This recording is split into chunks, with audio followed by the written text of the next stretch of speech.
সুপ্রিয় অষ্টম শ্রেণীর শিক্ষার্থীবৃন্দ, আজকে মূলত আমরা প্রথম অধ্যায় প্যাটার্ন নিয়ে আলোচনা করব এবং প্যাটার্নের একটি গুরুত্বপূর্ণ টপিক হচ্ছে ম্যাজিক বর্গ সংখ্যা নির্ণয় করা।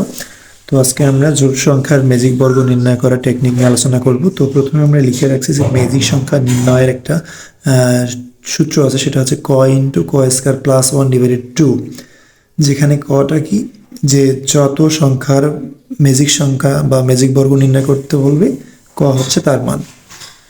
তো আমরা যদি 4-এর ম্যাজিক বর্গ নির্ণয় করি, তো 4-এর বর্গ যদি আমরা করি কত, 4 যোগ 16, অর্থাৎ 16টা ঘর হবে। কয়টা হবে? 16টা ঘর। আর ম্যাজিক সংখ্যাটা কত হবে আমাদের? এই যে বসাইছি, কয়ের জায়গায় 4, ক স্কয়ার মানে 4 স্কয়ার প্লাস 1/2। তো 4 ঠিকই থাকলো, 4 যোগ 16 আর আগে 17, যদি আমরা ক্যালকুলেশন করি কত, 34, অর্থাৎ আমাদের ম্যাজিক যে সংখ্যা আছে সেটা হচ্ছে 34 হবে। তো আমরা এই ঘরের মধ্যে কীভাবে 34 মিলাবো সেটা আমরা আলোচনা করব। তো প্রথমে আমরা যেটা করব সেটা হচ্ছে, আমরা যে 16টা ঘর নিচ্ছি, এই 16টা ঘরের প্রথমে কোনায় কোনায় আমরা জাস্ট একটু দাগাই নিব।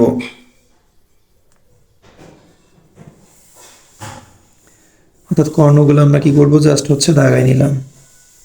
তো ফার্স্ট কাজ হচ্ছে আমাদের 16টা ঘর করা, তারপরে হচ্ছে কর্ণগুলো একটু দাগাই দেওয়া। এরপরে যেটা কাজ সেটা হচ্ছে আমাদের কাউন্ট করা। তো আমরা যেটা করব, যে ঘরে হচ্ছে দাগ পড়ছে সেই ঘরে সংখ্যা লিখবো না, জাস্ট কাউন্ট করব।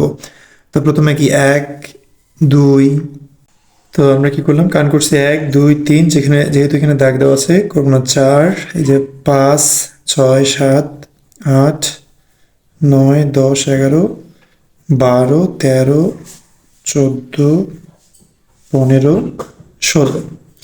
এবার আমরা কি করবো, জাস্ট রিভার্স করব, অর্থাৎ এই যে বিপরীত দিক থেকে 1, 2 করে গুনবো। তাহলে 1, 2, 3, 4, 5, 6, 7, 8, 9, 10, 11, 12, এখানে হচ্ছে কত, 13, 14, 15, 16।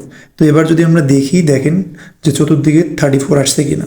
16, 17, 18, 18 3 21, 21 আর 3 হচ্ছে কত, 34।